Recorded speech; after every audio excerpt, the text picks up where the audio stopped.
erkannt. Wir waren auf 3 Polizeiwachen, um Anzeige Du zu warst in Auschwitz? Im Krieg?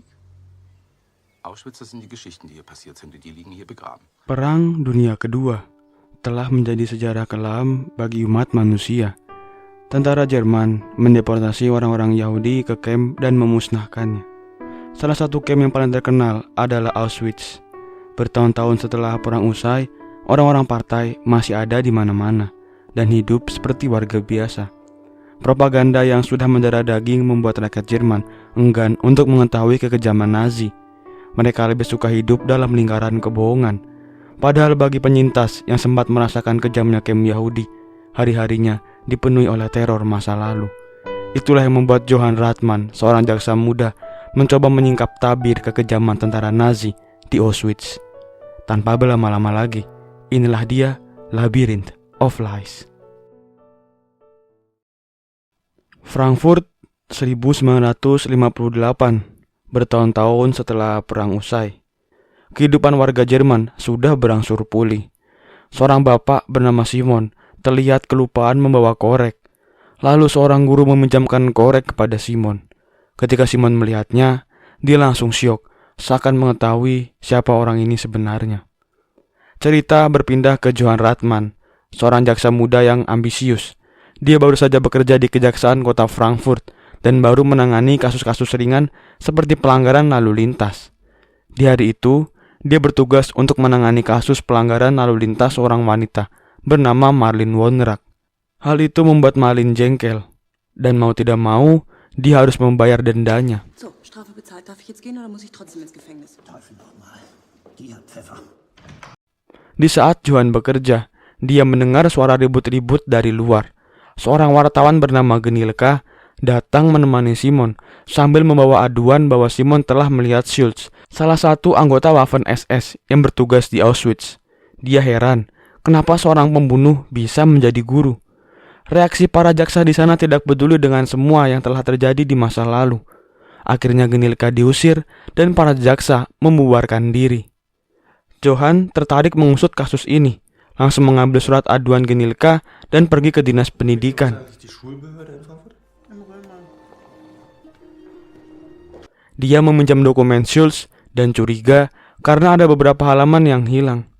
Teman-teman di kantornya bersikap skeptis akan hal tersebut.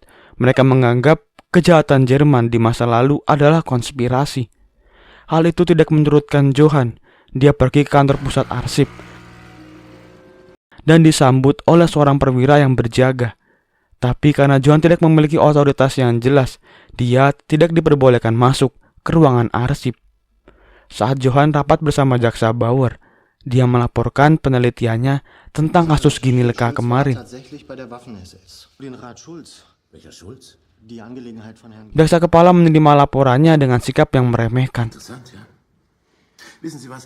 Setelah itu Johann bertemu dengan Genilka dan mengatakan bahwa dia sudah mengurus kasus Schultz. Johann bertanya, mengapa dia bisa menyimpulkan bahwa Schultz adalah pembunuh. Johann menganggap Auschwitz adalah kamp tahanan biasa. Tapi Genilka meyakinkan Johann bahwa ada sesuatu yang mengerikan di dalam sana. Tidak ada satu orang pun yang tahu tentang Auschwitz. Itu berarti pemerintah Jerman sudah menutupnya rapat-rapat dari dunia internasional. Wenn dieser Schulz suspendiert wurde, fress ich meinen Hut. Perkataan Genilka tadi semakin membuat Johann penasaran. Dia pergi ke perpustakaan dan memesan buku tentang Auschwitz. Lalu dia pergi ke sekolah tempat Schultz bekerja, dan dia menemukan Schultz masih aktif mengajar. Johann langsung pergi menemui jaksa kepala untuk melaporkan hal tersebut. Tapi dia mengatakan bahwa kekejaman Jerman di Auschwitz hanyalah propaganda semata. Keesokan harinya Johann dipanggil jaksa Bauer setelah mengetahui aksinya menyelidiki kasus Schultz menjadi viral. Jaksa Bauer mengatakan bekerja di kamp konsentrasi bukanlah tindakan pidana, tapi jika ada bukti yang kuat bahwa terjadi pembantaian, maka Schultz akan diadili. Johann ditantang untuk menemukan bukti konkret kalau Auschwitz adalah kamp pembantaian. Dia langsung menemui Genilka memprotes tulisannya di koran yang menjadi viral. Tapi Genilka mengundang Johann untuk pergi ke sebuah pesta nanti malam. Johann pun mengiyakan undangannya dan pergi ke pesta tersebut. Tanpa sengaja, dia bertemu dengan Marlin yang beberapa waktu lalu disidang karena pelanggaran lalu lintas. Johann terlihat sangat tertarik dengan Marlin dan tidak bisa memalingkan pandangannya. Mereka berdua pun berdansa dan benih-benih cinta mulai tumbuh di hati keduanya.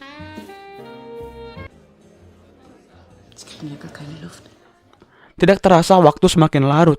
Semua orang sudah pulang, tapi Simon yang sudah teler tergeletak di lantai. Akhirnya Genilka dan Johann mengantarnya pulang menggunakan mobil. Hab ich gleich gesehen. Nicht dort inhaftiert?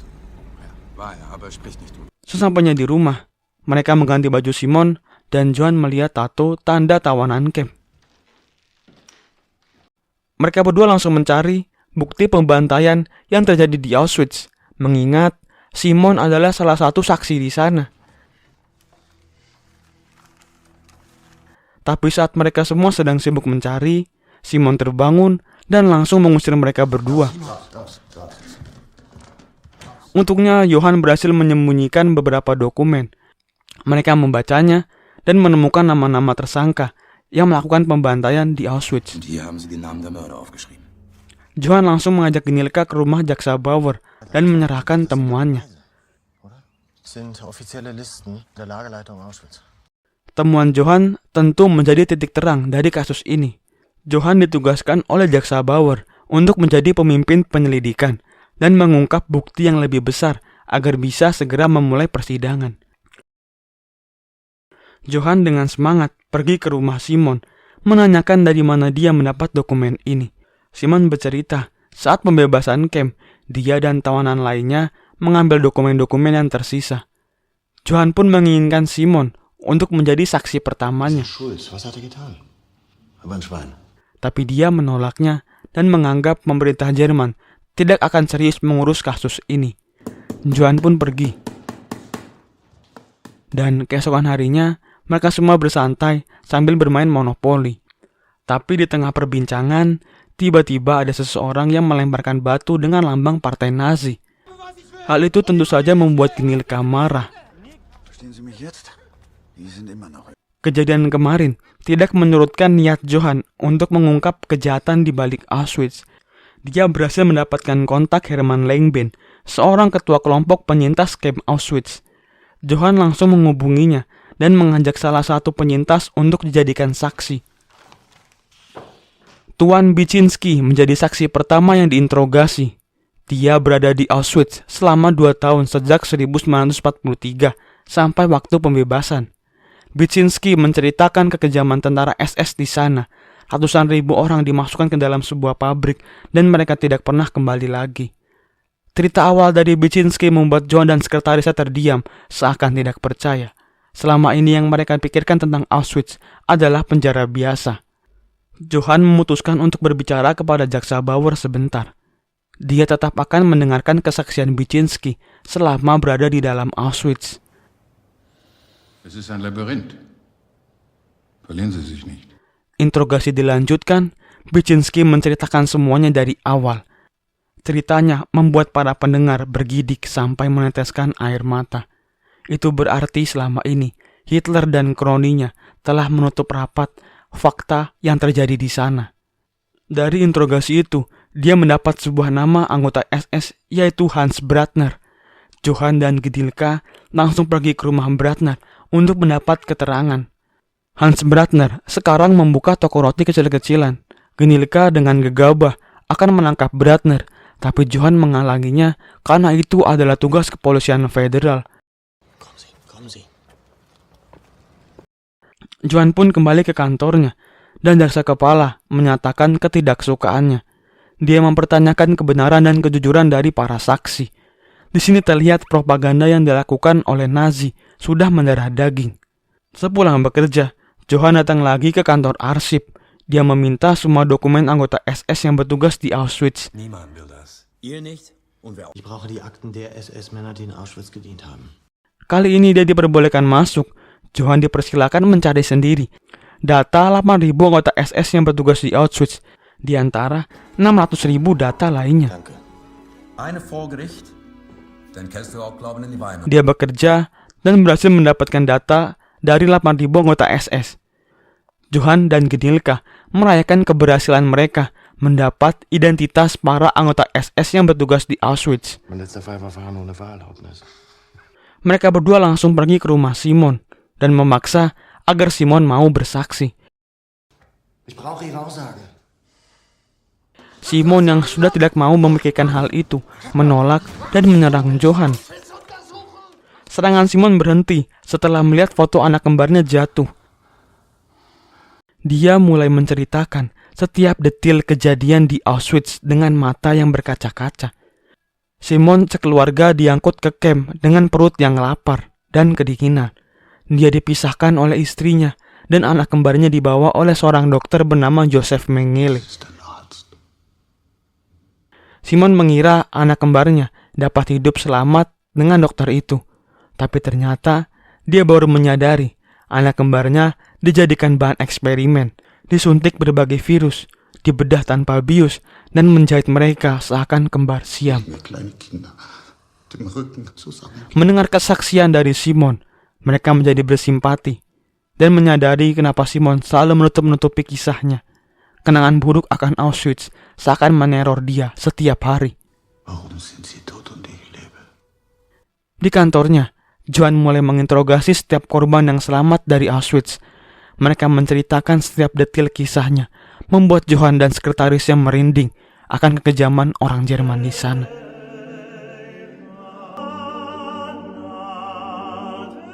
Johann dibantu oleh sekretarisnya dan Heller menemukan alamat dari anggota SS yang terlibat.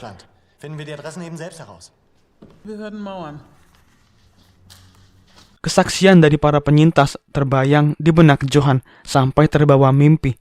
Joseph Mengele membawa Johann pergi ke laboratoriumnya. Johann kaget dan langsung terbangun dari tidurnya.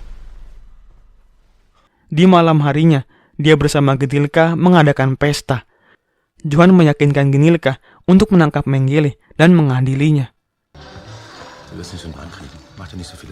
Setelah selesai berpesta, Johann mengantar Marlin pulang. Tapi sayup-sayup terdengar lagu kebangsaan Nazi dari dalam rumahnya. Ternyata ayah Marlin adalah veteran perang yang bertugas di front timur.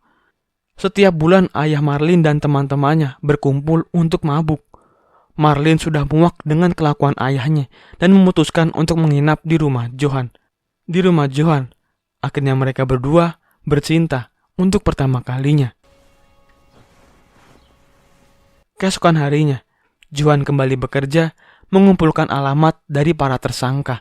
Dia berhasil mengetahui di mana Mengele dan keluarganya berada.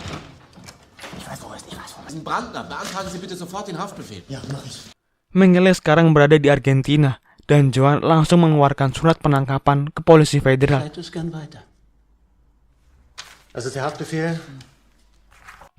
Beberapa saat kemudian, dia mendapat berita bahwa ayah Mengele meninggal. Itu berarti kemungkinan besar Joseph Mengele pulang ke Jerman. Johann dan Gedilka langsung bergerak cepat menuju kediaman Mengele, tapi dia tidak menemukannya.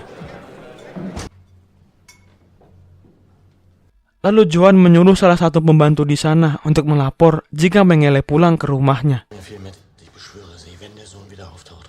Di kantor, dia mendapat kabar bahwa Bratner telah berhasil kabur karena Johann tidak kunjung mengeluarkan surat penangkapan. Jaksa Bauer pun marah, memintanya untuk berfokus pada tersangka yang berada di Jerman dan melengkapi bukti-bukti.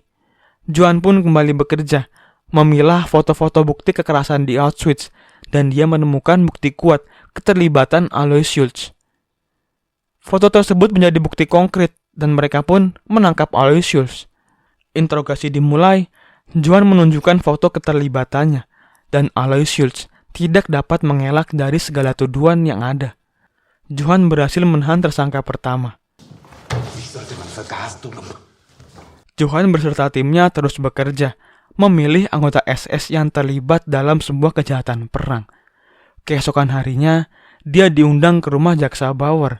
Di sana sudah ada 3 agen Mossad yang ditugaskan untuk menangkap Adolf Eichmann dan Mengele. Mereka semua berbagi informasi, dan Johann menyerahkan semuanya ke Mossad.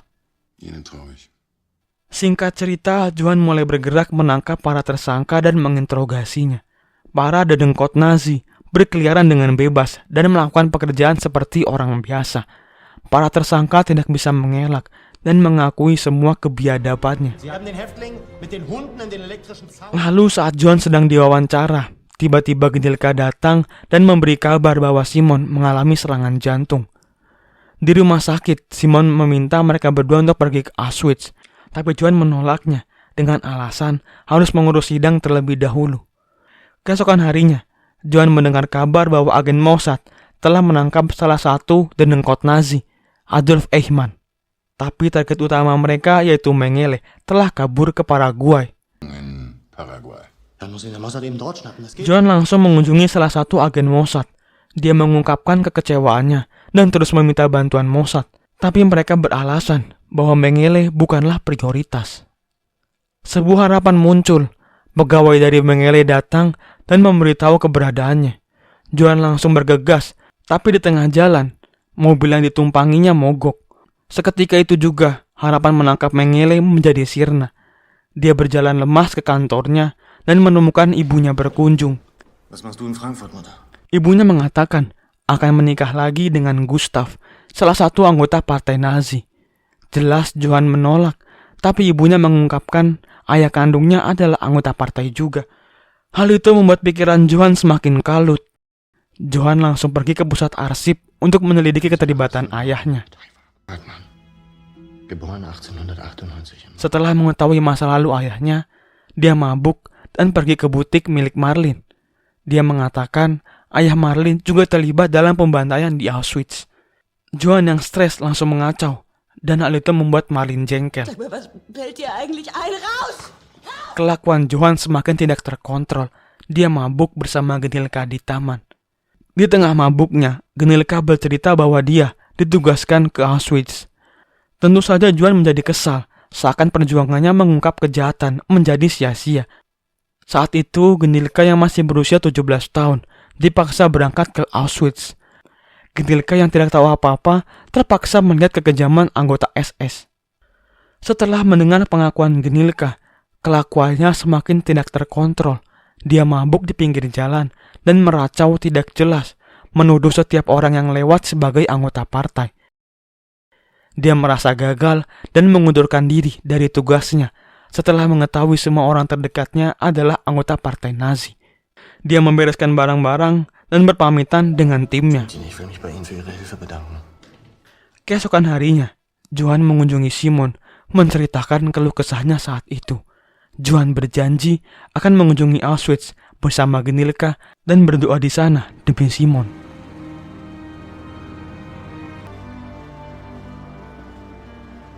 Singkat cerita, mereka berdua sampai di Auschwitz, di mana saksi bisu sebuah aksi mengerikan yang sudah mulai rapuh dimakan usia. Tapi semua sejarah gelap di dalamnya tidak akan pernah hilang. Johan dan Genilka menunaikan tugasnya. Dia berdoa demi ketenangan arwah para korban. Setelah menunaikan permintaan dari Simon, Johan memutuskan untuk kembali melanjutkan tugasnya. Dia pun kembali ke timnya, memimpin penyelidikan para tersangka. Sampai semua bukti lengkap dan tinggal menunggu tanggal persidangannya. Simon, Genilka, dan Johan merayakan keberhasilannya dengan bersulang. Setelah melewati proses panjang dan melelahkan, akhirnya sidang untuk para penjahat perang dapat dilakukan untuk pertama kalinya. Hal itu merupakan awal dari pengungkapan semua kejahatan yang dilakukan Jerman semasa Perang Dunia Kedua. Lalu, film pun selesai.